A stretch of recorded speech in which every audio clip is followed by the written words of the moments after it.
We're on the air, and this is Radio Entrepreneurs, and we're always sharing the success of entrepreneurship. The studio is filled today. Every seat is taken at the table. Let me go around the table. To my left, I have Peter Myerson, Cohn, Resnick, Myerson, and Plout as my co-host. Great to be here, Jeff. Across the table, we have Greg Stoller, our international business reporter from Boston College. Good evening. And then we have our interviewee today, our reporter Marc Z from Longfellow Staffing. Great to be here, Jeff. Right, and of course we have our executive producer Derek LaRue. But Marc Z, what's going on in the world of business and personnel now that I've totally gotten us a lawsuit? Well, Jeff, you know, during the recession, we talked about the value of temping and obtaining a job, and companies using somebody that they may not have short-term or long-term needs for, but it gave somebody quality work.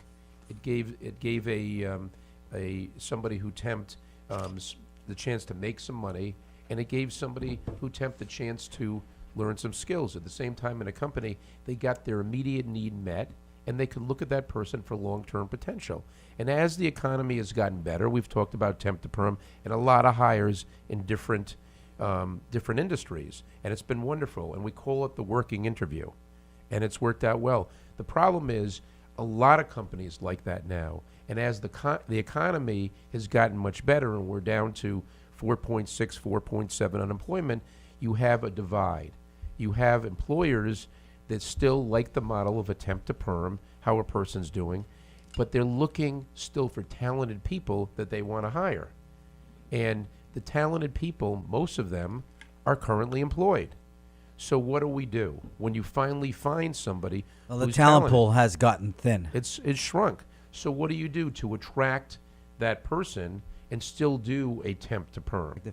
Mark and I have been involved with many situations recently where people had qualifications, but they just didn't fit the culture of the organization.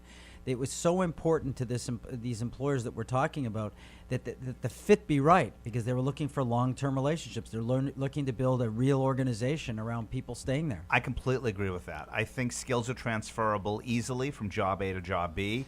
And even if the talent pool has shrunk, why compromise as the employer? I Just always to check say off the box that you hired somebody? I keep saying to that employer, I don't look at the resume, I'm looking at the person. Plus, it's a lot easier to not hire them than it would be to fire them. Right.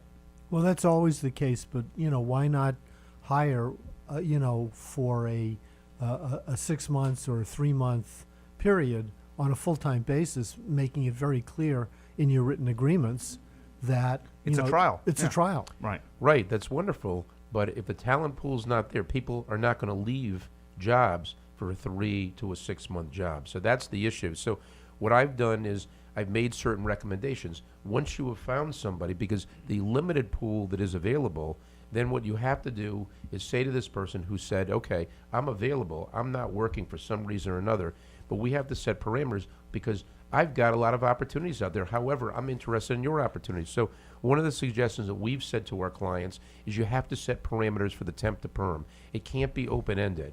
So, for example, we encourage a 30 to 60 day, okay? There are typical trials when people are hired full-time. They're on probation for 30 to 60 days. And we found that's resonated because at least it gives candidates a target where, okay, I've got to produce, but a decision is going to be made.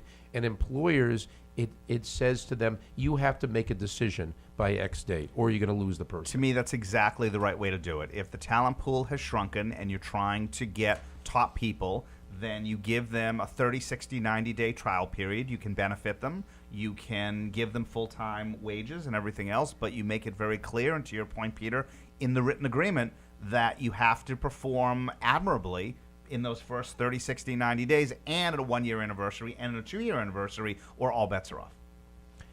Again, Well, that's not necessarily what we're saying here, Peter and Greg. What we're saying here, you set up a temp to perm if the talent pool is available. Now, for example, there may not be... And if it's not, you're saying. Right. And it might not be now. And it might not be now. And if the talent's not available, then you'll go to your situation. First of all, people are employees at will. Then you're going to have to maybe take a chance and say, okay, well, number one, I'm not going to have the exact skills I need, but going to what Jeff said, then what we'll do is we'll bring somebody on less qualified and open the pool a little bit and train them, as you said, Greg, okay? Or you may just have to go your way and say, I've got to hire the person. Yeah, I so mean- it's the type of need and the type of availability.